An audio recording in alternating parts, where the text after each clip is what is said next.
दोस्तों, भारत वक्त के साथ बदलता जा रहा है, कठोर के साथ कठोर और नरम के लिए नरम बन चुका है। अब ऐसे में क्या होगा अगर 20 किलोमीटर दूर से ही एक साधारण सी गन मोटार को, मिसाइल को, ड्रोन को तबाह कर दे, पास आने से पहले ही वो बर्बाद हो जाए। तो दोस्तों, आपको नहीं लगता कि जंग का रुख ही बदल जाएगा?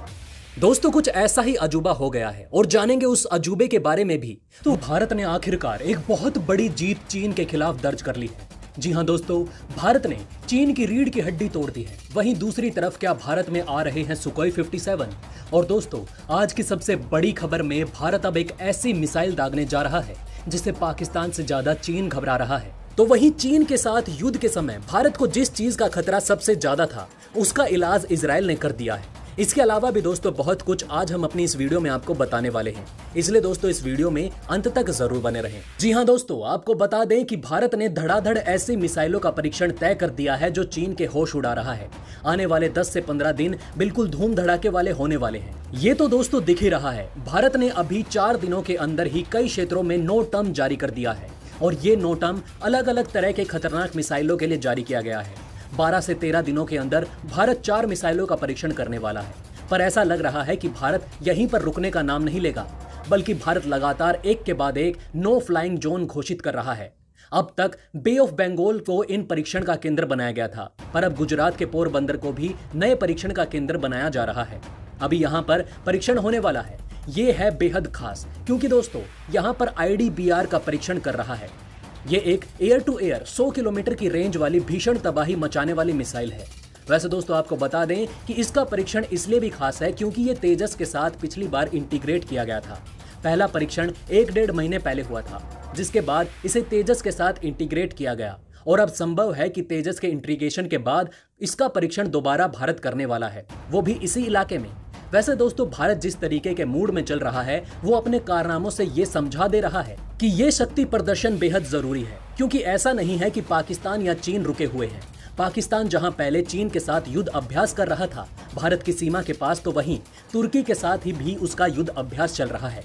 ऐसे में संभावना है कि पाकिस्तान 2 फ्रंट की लड़ाई में कूदेगा ही, तो भारत की तैयारी भी कुछ वैसी ही होनी चाहिए।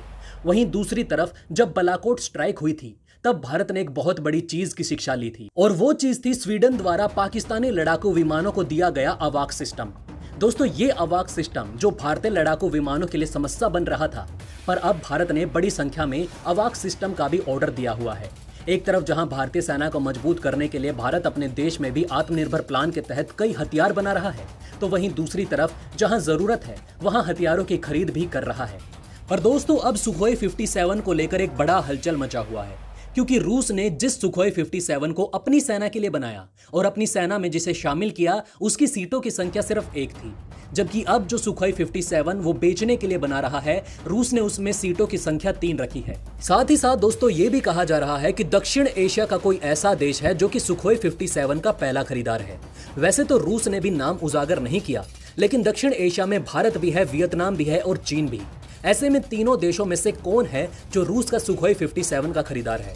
क्योंकि दोस्तों रूस के सुखोई 57 में इन तीनों देशों ने दिलचस्पी दिखाई थी, और जहां चीन की बात है तो चीन एक लिमिटेड संख्या में इसे खरीदना चाहता है, और रूस जिस संख्या में सुखोई 57 बना रहा है, उसे देखकर लग रहा है कि 13-14 सुखोई 57 की डिमांड है, जिसे उसे पूरा करना है। वैसे तो कहा यह भी जा रहा है कि वियतनाम भी रूस के साथ कई सारी डील फाइनल कर रहा है और उसे भी 14 से 15 सुखोई 57 चाहिए, पर भारत भी इसका प्रबल दावेदार है।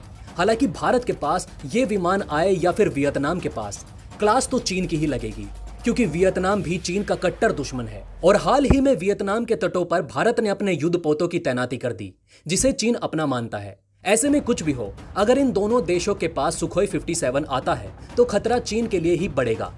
लेकिन अब जिस युद्ध के लिए भारत और भारत समेत दुनिया के कई छोटे बड़े देश डरते हैं, उसका दौर निकल आया है। जैसे ही आर्मेनिया और अजरबेनिया का युद्ध हुआ, तो सभी को यह बहुत अच्छे से समझ आ गया कि अगला युद्ध जो होगा वो ड्रोन वारफेयर होगा। लेकिन ड्रोन को मारना बहुत खर्चीला काम है। ड्रोन बनाना और ड्रोन का इस्तेमाल करना कम खर्चीला है, और उसके द्वारा बड़े बड़े हथियारों, बड़े बड़े टैंकों का विनाश हो जाता है। पर खुद ड्रोन को मार गिराने के लिए अब तक जो मिसाइल का इस्तेमाल होता था वो काफी कीमती होती थी। ऐसे में ये ड्रोन अगर रणनीति क्षति नहीं पहुंचाते हैं तो आर्थिक क्षति तो दुश्मन को जरूर पहुंचा देते हैं। और ऐसा ही इजराइल को भी झेलना पड़ा था। जब हमास के साथ टकराव शुरू हुआ था, हमास के रॉकेट सस्ते थे, लेकिन उन्हें मार गिराने के लिए इजराइल को भारी कीमत चुकानी पड़ी थी। आयरन डोम की एक मिसाइल कई लाख रुपए की आती है और हमास के रॉकेट काफी सस्ते थे। उन्हें मार गिराने के लिए इजराइल ने लाखों डॉलर फूंक दिए। अब इसके बाद इजराइल को भी ये लग रहा है कि कुछ ऐसा करना चाहिए जिसमें ड्रोन और रॉकेट को सस्ते तौर पर बड़ी आसानी से उड़ा दिया जाए। वैसे दोस्तों, इजराइल तो चर्चा में ही आता है अपनी टेक्नोलॉजी के लिए और ऐसे हथियारों के लिए जो किसी ने नहीं देखा है। इजराइल ने एक बार फिर वही कारनामा कर दिखाया है और ये कारनामा बहुत बड़ा है। इजराइल ने दरअसल एयरबोर्न लेजर गन की मदद से कई बार परीक्षण में ड्रोन विमान को मार गिराया है। दरअसल दोस्तों, ये हथियार लेजर बीम का इस्तेमाल करके ड्रोन विमानों को मार गिराता है। यह सिस्टम किसी भी उड़ती हुई वस्तु जैसे कि ड्रोन, मोटार, रॉकेट हो या फिर मिसाइल हो, इन सभी को हवा में ही मार गिराने में सक्षम है, वो भी अपनी लेजर का इस्तेमाल करके। एक छोटे से यात्री विमान पर इस हाई पावर लेजर सिस्टम को लगाया गया। इस छोटे से यात्री विमान से ही ड्रोन, मोटार, रॉकेट, मिसाइल को तबाह कर दिया गया। एक छोटे से प्लेन के ऊपर एक लेजर सिस्टम लगा होता है जो अपनी ऊर्जा किरणों से हमला कर रहा होता है और जैसे ही ये लेजर बीम किसी ड्रोन से टकराती है तो उसमें एक बड़ा छेद कर देती है और फिर उसमें आग लग जाती है। ऐसे ही मिसाइलों के साथ हुआ, मोटर के साथ भी हुआ। और सबसे बड़ी बात यह है कि ये 20 किलोमीटर दूर से ही ड्रोन को तबाह कर सकती है। ये एक ऐसा आविष्कार है जो भारत के लिए बहुत ही खास हो सकता है, क्योंकि भारत का जिस तरीके से चीन के साथ विवाद चल रहा है, ऐसे में भारत इस सिस्टम का इस्तेमाल बहुत अच्छे से कर सकता है। और जिस तरीके से इजराइल और भारत की दोस्ती है, भारत को बड़ी आसानी से ये टेक्नोलॉजी मिल सकती है। वैसे तो फिलहाल इजराइल इसे आयरन डोम में लगाने वाला है ताकि अपने लाखों रुपए को वो बचा सके, एक साधारण से रॉकेट और मोटार या फिर ड्रोन को मार गिराने के लिए।